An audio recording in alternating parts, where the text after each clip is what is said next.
பெங்கல் புயல் எதிர்பார்த்த அளவுக்கு மிகப்பெரிய பாதிப்பை ஏற்படுத்தவில்லை என்று அமைச்சர் KKS ராமச்சந்திரன் தெரிவித்துள்ளார். சென்னை வானிலை ஆய்வு மையம் சிறப்பாக செயல்பட்டு வருவதாக கூறிய அமைச்சர், புயல் கரையை கடக்கும் போது சரியான தகவலை கொடுத்துள்ளனர் என கூறினார். பெங்கல் புயல் நேற்று இரவு கரையை கடந்ததாக வானிலை மையம் அறிவித்துள்ளது. பல்வேறு இடங்களில் தேங்கிய நீர் சில மணி நேரங்களில் மோட்டார் மூலம் அகற்றப்பட்டது.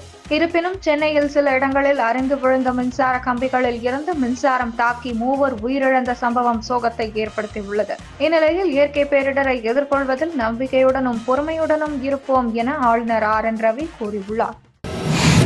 சென்னை, காஞ்சிபுரம், திருவள்ளூர் மற்றும் செங்கல்பட்டு ஆகிய மாவட்டங்களில் மின் கட்டணத்தை செலுத்த கூடுதல் கால அவகாசம் வழங்குவதாக மின்சாரத்துறை அமைச்சர் செந்தில் பாலாஜி அறிவித்துள்ளார். மழையினால் மக்களுக்கு ஏற்பட்டுள்ள இடர்பாடுகளை கருத்தில் கொண்டு டிசம்பர் 10ஆம் தேதி வரை அபராத தொகை இல்லாமல் மின் கட்டணத்தை செலுத்தலாம் என அறிவிக்கப்பட்டுள்ளது.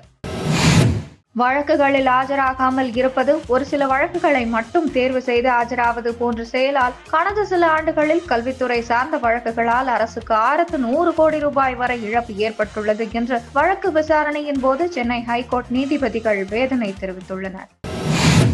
சென்னைக்கு குடிநீர் வழங்கும் செம்பரம்பாக்கம் ஏரி உள்ளிட்ட அனைத்து நீர்த்தேக்கங்களின் நீர்வரத்து குறித்து நீர்வளத்துறை தொடர்ந்து கண்காணித்து வருகிறது.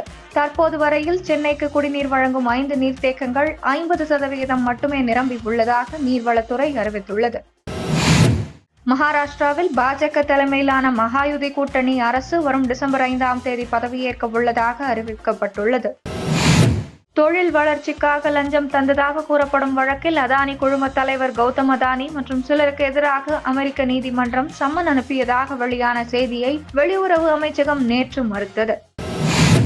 மத்திய அரசு அமைப்புகளின் ஊழியர்கள், அதிகாரிகள் தொடர்புடைய வழக்குகளை மாநில விசாரணை அமைப்புகள் விசாரிக்க முடியும் என உச்சநீதிமன்றம் கூறியுள்ளது. இலங்கையில் கனமழை காரணமாக பெரும் வெள்ளம் ஏற்பட்டுள்ளது. 4 லட்சத்துக்கும் அதிகமானோர் பாதிக்கப்பட்டுள்ளனர். 14 பேர் உயிரிழந்துள்ளனர். ஆஸ்திரேலியா சென்றுள்ள இந்திய அணி 5 போட்டிகள் கொண்ட பார்டர் கவாஸ்கர் டிராபி டெஸ்ட் தொடரில் பங்கேற்கிறது. முதல் டெஸ்டில் இந்தியா வென்றது. அடிலைடில் வரும் டிசம்பர் 6 முதல் 10 இரண்டாவது டெஸ்ட் பகலிரவு போட்டியாக நடக்க உள்ளது. இதற்கு தயாராகும் விதமாக இந்திய அணி ஆஸ்திரேலிய பிரதமர் லெவன் அணியுடன் 2 நாள் பகலிரவு பயிற்சி போட்டியில் பங்கேற்கிறது. இப்போட்டி கான்பெராவில் உள்ள மனுகா ஓவல் மைதானத்தில் துவங்க இருந்தது. ஆனால் கனமழை காரணமாக முதல் நாள் ஆட்டம் ரத்து செய்யப்பட்டது. 2வது நாள் ஆட்டம் 50 ஓவர் கொண்ட போட்டியாக நடக்க உள்ளது. இது முதல் டெஸ்டில் விளையாடாத இந்திய கேப்டன் ரோஹித் சர்மா, துவக்க வீரர் சுப்மன் கில்லுக்கு சிறந்த பயிற்சியாக அமையும்.